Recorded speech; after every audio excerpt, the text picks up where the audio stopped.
Shalom, shalom. First thing and foremost, I'm going to give all praises and glory and honor that's due to Yahweh, Ba'ashim, Yahweh Shai, Ba'ashim, Kakadash. Double honors to the apostles and elders of Great Millstone. Peace and blessings and salutations to the hopeful elect.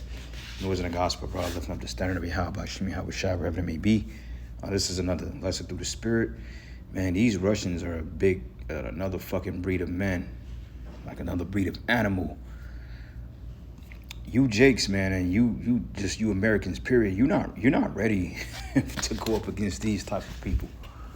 Okay, these are the people that's part of your Spetsnaz. You know, you had the Spetsnaz troops, which is basically Siberian troops out of Russia. Okay, you have your special forces, you have your MI6, MI5. You know, you got your Slavs and all those other fucking manly ass troops that you people in America, you military men, you can't do nothing with guys like this. This dude his name is Ivan Yaroslav Strong, which he may be a Jake, which I highly believe this dude is an Israelite, okay? And there's a lot of Jakes in Russia. But regardless of that, you Jakes, man, in America, man, and you Edomites and you military men, you weak. Okay, because you got to understand the scriptures speak of Babylon being invaded by these foreign troops. And you don't have men of this caliber kicking in your door, busting in your door, gripping your women and having a way with you too. And if you ain't got the spirit of the Lord with you, then like Shao Kahn said, he said, they'll be the first to die, right? I was watching that new Mortal Kombat 2 movie that came out a couple of months ago. It was decent, but I mean, you know, they had that woke bullshit in there. Fucking female defeats the main villain, which is crazy, right? But basically, he said the first one that rise up and challenge will be the first to die. So you Americans, you Jakes in America, you Edomites, you ain't strong enough, man. All right, you don't have the discipline, you don't have the mental strength. Because these men, they were bred in fucking wilderness. They were bred in, like he said in Creed 3. Creed 2, he said that man was bred in hate. Okay, you had Ivan Drago, and you had his son,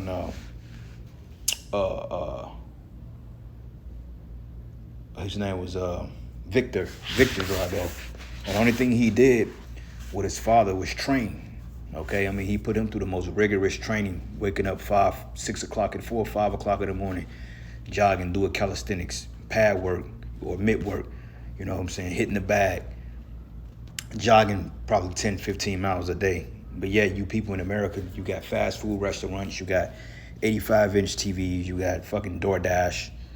All right, you're not mentally equipped to deal with men like this. So I'm gonna play a couple of these clips, and you know, this ain't trying to impede on this guy, anything like that. But I just find it interesting that he's doing shit that Jake do, you know, which he may be a Jake, but peep this. Look at the guy's workouts.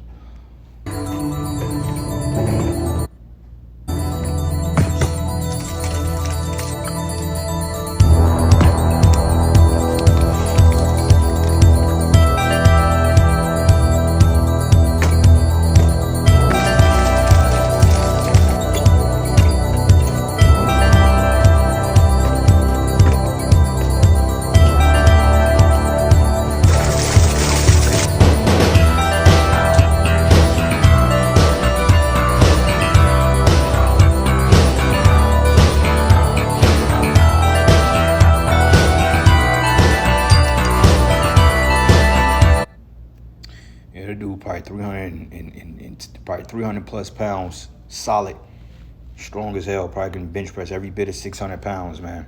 And you think you're gonna deal with a guy like that busting in your door and taking you and taking your woman?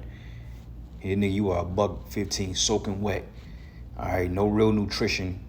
You survive off hot crunchy crows and mayonnaise and white bread and quarter juices, and you niggas really think you gonna do something with this? Which I say he's probably a Jake, but it's the mindset. Dites-moi d'où il vient, enfin je saurai où je vais. Let me copyright.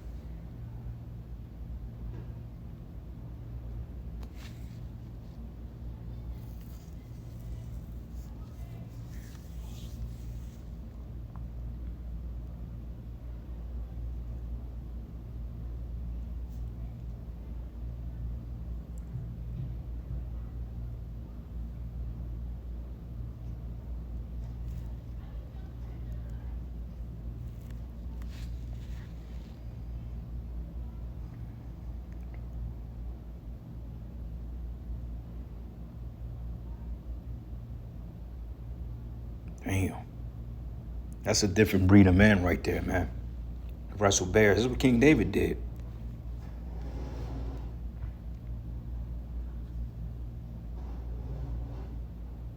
That's conditioning right there. That's callousing your body.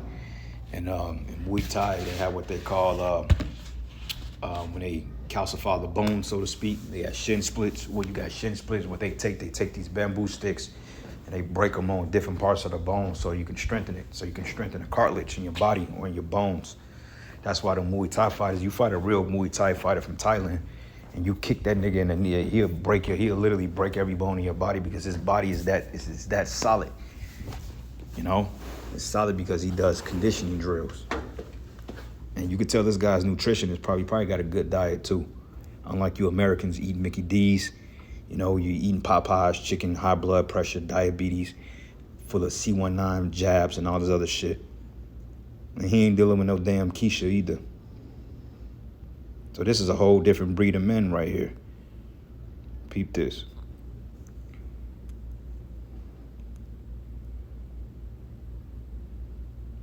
Wrestle with the bears. The Russians got a nickname. They call him the bear.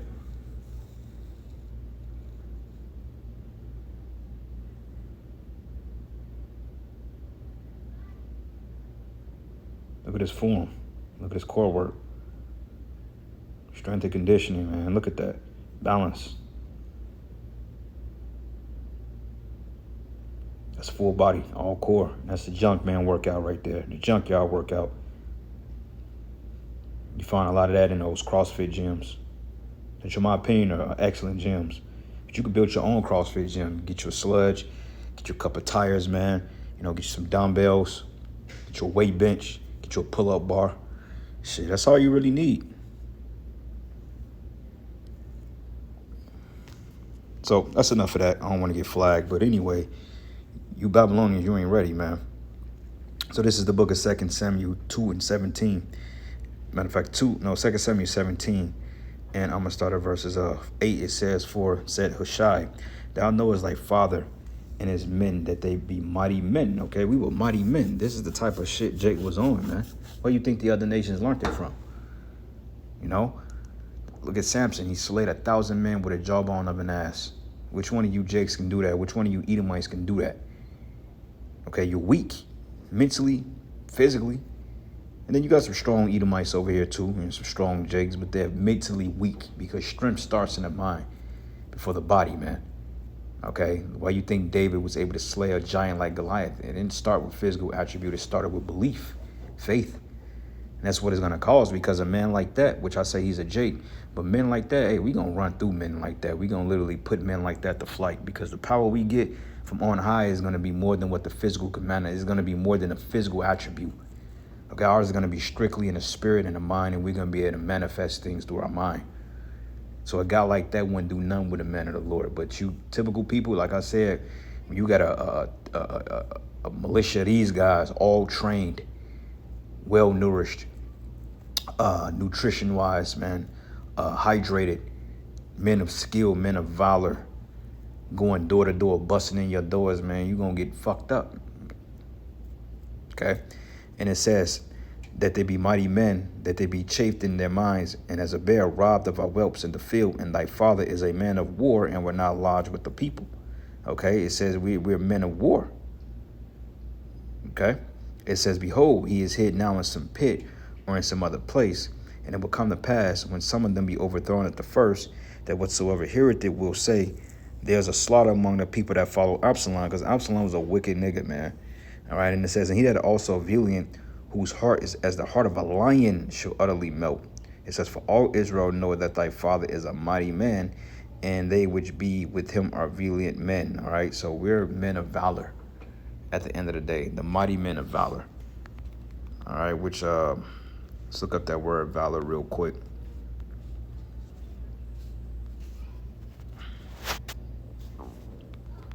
Meaning of men of valor.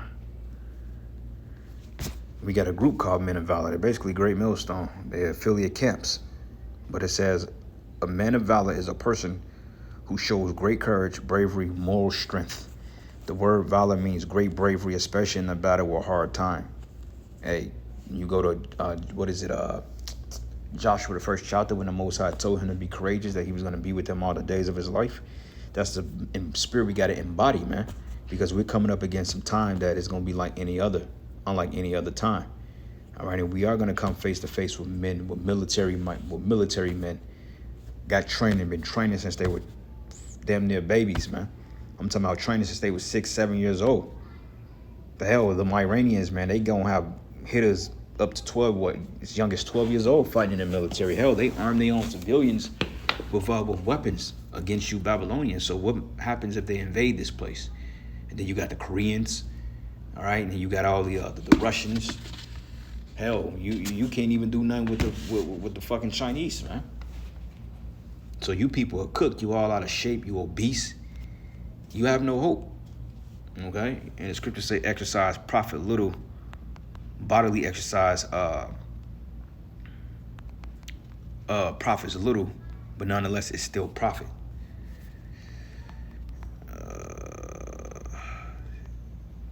Bodily exercise profit little. Yep. It's the book of 1 Timothy 4. And I'm going to start at verses 8. It says, for bodily exercise profit little. Yeah, so it's good to be in shape because, when you're in shape, you have physical strength, you're durable, you're able to do things, you're able to overcome people a little easier, a little less problematic when you are actually in shape because you can move. Your vitality, which goes into, your mind, your body functioning, all that good shit, vitality, which we can look up vitality too. Yeah, vitality. You have vitality nutrition. Vitality means a state of being strong in the mind first, active and full of life, compassing physical and mental energy. Yep. Comes from the Latin word vita, which means life. So it's good to have that energy and vigor, active physical and mental strength, liveliness, enthusiasm. Everybody's weak here. Everybody's jacked up. Capacity to live and grow. Staying power, the ability of an organization, idea, or a system to continue lasting and functioning over time. Liveliness, vigor, okay? And you want to have that vigor in you, that compassion, that passion, that fight, that grit. I was watching the Spence fight versus Zoo, and it kind of hurt my heart to see how much Errol declined, but he still had that vigor. He still had that grit in him. Had that grit, and honestly speaking, it's just my humble opinion. If Spence didn't stop jabbing, if he continued to jab and kept his head off the center line, he could have beat Zoo. Given 3-year layoff, coming off of devastating loss against Crawford, and physical inactivity. He was still slugging it out. But you're 36 years in age. That was a lot to sacrifice coming back. You should have took a tune-up. But Jake is arrogant. Because even though Spence is clearly more skilled than Tim Tszyu, but Zoo's been active, and Errol never fought in a higher weight class, so it worked against him. But seeing the state he was in, legs was like bricks, he was slower, he was lunging for it. Typical mistakes that Spence always made was not keeping his head on the center line, didn't have no head moving. A little bit, he did this time, but pressure fighter, man. Pressure fighter, you come forward a lot. You wasn't throwing counters. You lunging forward and you keep your head on the line and you open for shots. And as he got older and he slowed down, those flaws start to be exposed more. That's why Crawford was able to exploit his flaws like that, But Spence was a fucking powerhouse, man. He just couldn't. Spence was one of the greatest welterweights to ever lace up a pair of gloves, man. But point is, he had that vigor, that grit in him. Which a person like Tszyu, that's an easy win. That's an easy fight for Spence if he was actually in proper preparation. But it happened. Time and chance happen to all. But the point is, he had that vigor in him, that grit, and that's the spirit of men in the Lord we gonna have to keep to uphold this truth, man. Having it in the truth, meaning in the spirit. All right. So let's go back to 1 Timothy 4:8. It says, for bodily exercise profit little, but godliness is profitable unto all things, having promise of the life that now is and that which is to come. Okay, so it's all through the spirit. Let's go here to the book of Jeremiah 51, because they're gonna get overtaken. Okay, this is the book of Jeremiah 51, and I'm gonna start at verses 29. It says, "And the land shall tremble in sorrow, for every purpose of the Lord should be performed against Babylon, to make the land of Babylon a desolation without inhabitation or inhabitant." It says, "The mighty men of Babylon have forborne to fight. They have remained in their holds. Their might have failed. They become as women, and they have burnt her dwelling places, and her bars are broken." Meaning when this place gets took, okay, because we understand that prior to the missiles hitting, you're going to have invasion of foreign troops too, which the American military and the IDF or the Israeli forces, they're getting ready to come together. And that's your concept of foreign troops. But like I said, the Russians have wiped the floor with them. The Russians have wiped the floor with an average American. You Jakes can't do. Hey, Jake get the shit beat out of them by them Russians, man. Okay, I guarantee you, could none of y'all do nothing with this dude I just had up on the screen. He'll fuck somebody up, because look at his training regimens. This dude is training in ice war, like you have the, what do they call them? What do they call them over there? Not like ice caps, but basically in Russia they do this skinny dipping shit in like -10 degrees, jumping in water butt ass naked, man. And that does something to your mental. That makes you that makes you mentally strong. When you're mentally strong, then it ain't really nothing nobody can do nothing with you, because you could be physically strong and mentally weak and get beat down. And that's why Anthony Joshua looks the way he looks, because he's physically strong. Dude is a fucking powerhouse, but he's weak-minded. This is why he gets his ass beat a lot, because he don't have that grit, that vigor in him. But it says, "One post should run to meet another, and one messenger to meet another, to show the king of Babylon his city is taken and went in." Yep. It says, "The mighty men of Babylon have forborne to fight." It says, "And the passages are stopped, and the men and the reeds have they burned with fire, and the men of war were frightened." It says, "For thus says the Lord Yahweh, the power of Israel, the daughter of Babylon, is like a threshing floor. It is time to thresh her. Yet a little while, and the time of her harvest shall come." So there's going to be all types of civil war on this soil.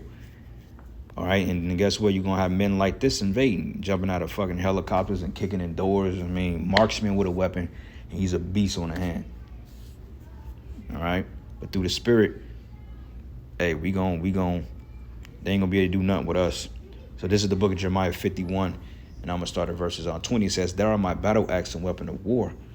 It says, "For with thee I will break in pieces the nations, and with thee I will destroy kingdoms." Who is thee? It's talking about the men of the Lord, the elect, spiritual power.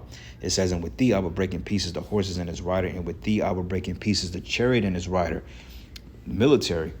"And with thee I will also break in pieces man and woman, and with thee I will break in pieces old and young, and with thee I will break in pieces young men and the maid, and I will also break in pieces with thee the shepherd and his flock, and with thee I will break in pieces the husbandman and his yoke of oxen, and with thee I will break in pieces captains and rulers," man.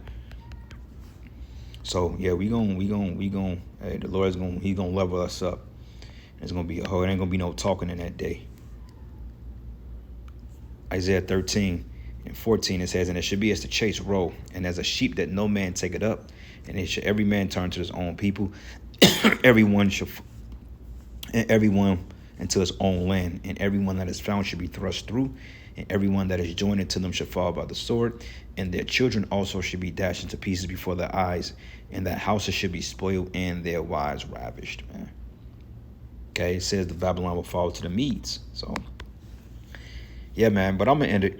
All praises and glory and honor that's due to Yahweh Bashim Yahweh Shai Bashim Rakakwadash. Lord's will you edify. Until the next lesson. Shalom.